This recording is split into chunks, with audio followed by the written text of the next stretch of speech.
Hello kids! In the last video of chapter number 3, Adaptations in Animals, we discussed the aquatic animals, terrestrial animals and their adaptations.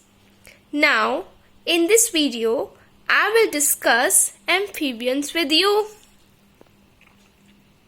So basically, amphibians are the animals that are adapted to live both in water and on land. They are called amphibians that can live in water and on land. For example, frogs, salamanders.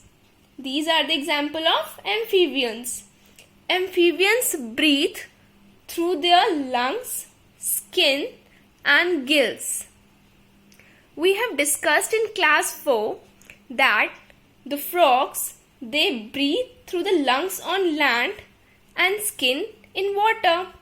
So amphibians can breathe through lungs, skin and gills. So now we will discuss the adaptations of amphibians. Amphibians use their limbs for the movement, both in water and on land.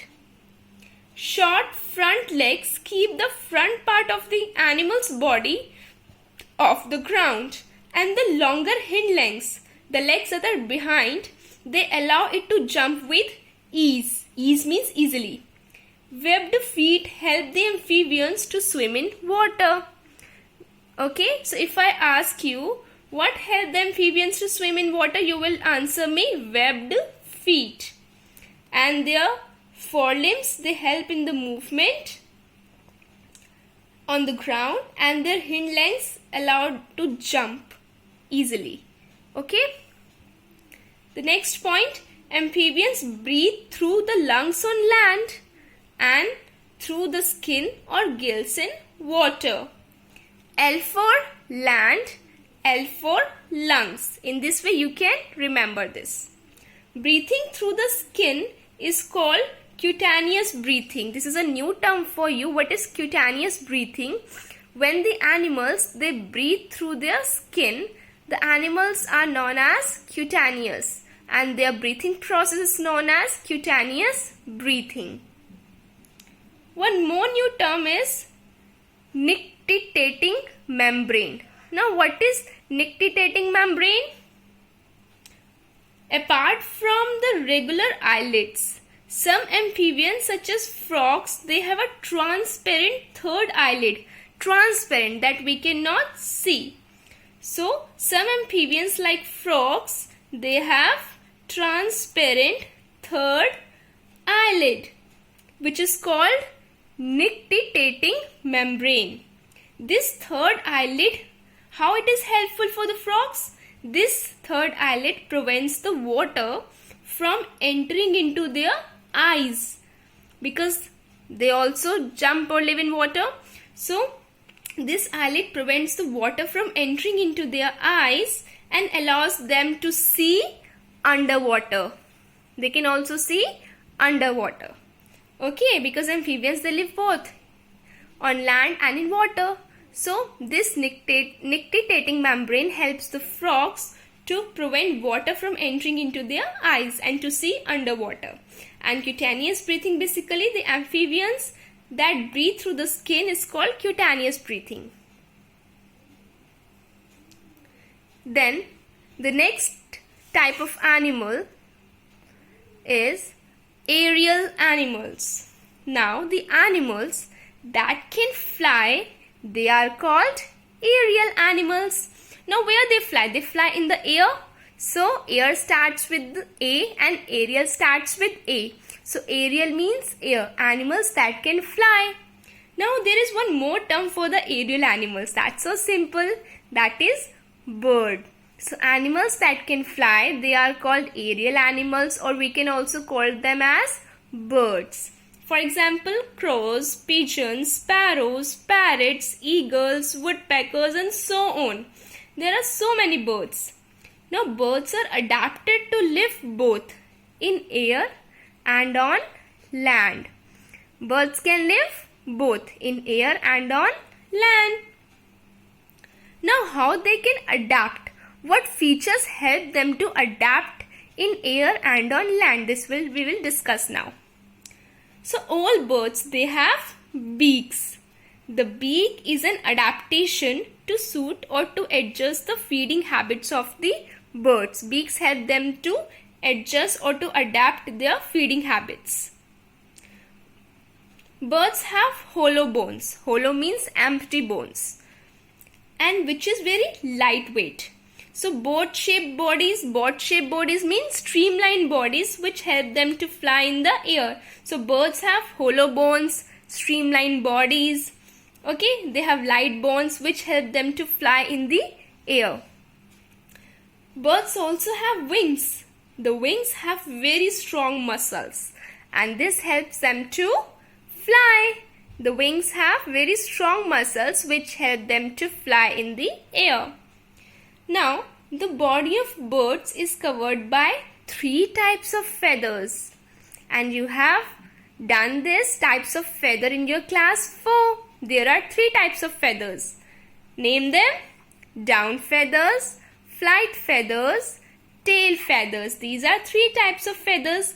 Now we will discuss the importance and function of each feather. Number 1 is down feather. Soft down feathers keep them warm. Whom? Birds. Down feathers keep the birds warm. Flight feathers help them to fly. Flight. Flight means to fly. So flight feather helps the birds to fly. The next and the last type of feather is tail feather. Tail feather help the birds to control their direction of flight. Means in which direction they want to fly. This is controlled by the tail feather. So these are 3 types of feathers: down feathers, flight feathers, and tail feathers. So here we discussed the aerial animals, okay, or birds and their adaptations. Then the last topic is camouflage. Now, what is camouflage? This term is new for you. Camouflage, basically it's a special kind of adaptation in which an animal's color or its shape matches its surroundings. This ability to change the color helps the animal to hide from their enemies.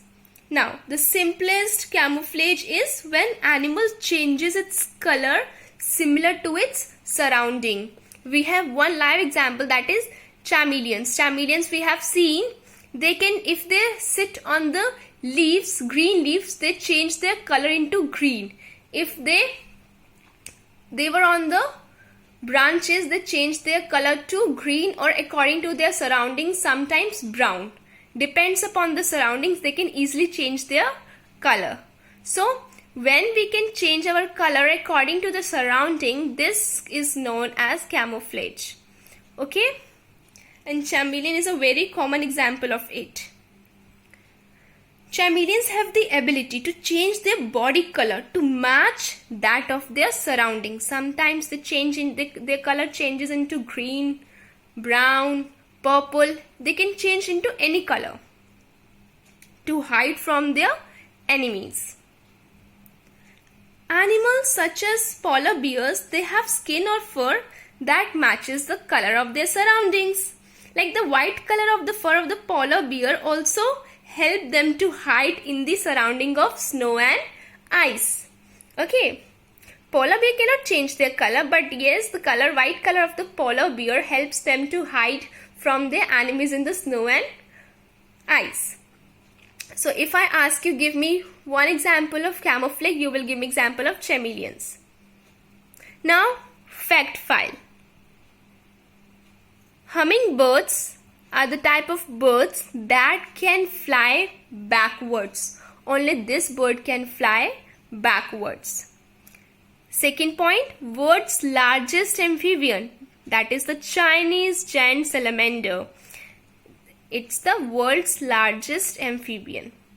Okay, so here we discussed our chapter number 3, adaptation in animals, and we classify the animals based on where they live.